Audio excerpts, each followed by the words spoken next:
When you run a comb through your hair and half of it ends up in your hand, honestly, it hurts.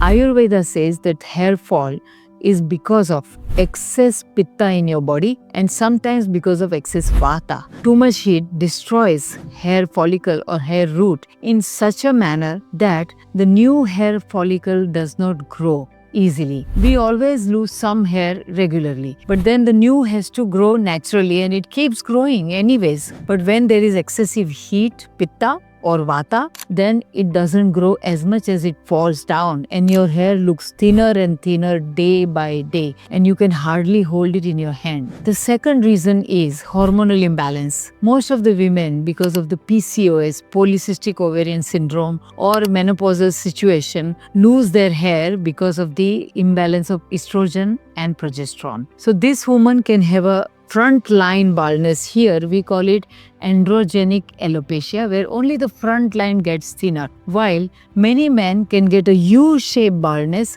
because of the hormonal imbalance and imbalance in the testosterone and excessive estrogen or reduced testosterone in their body. And sometimes, according to Ayurveda, our Rakta Dhatu is polluted and our Asthi Dhatu, so bone and blood tissue, are deficient. Both of them, the blood supplies iron to the follicles and brings all the nutrient from our digestive system to the hair follicle through blood supply, and the bone supplies what we call as bone morphogenic protein. This BMP is extremely important. It is only produced by the bone. You cannot even take it externally, and that BMP is creating new hair follicle very effectively. And there are certain specific Ayurvedic herbs which help generate the BMP effectively as per the research is published across the world. And the last part is your gut, your digestion.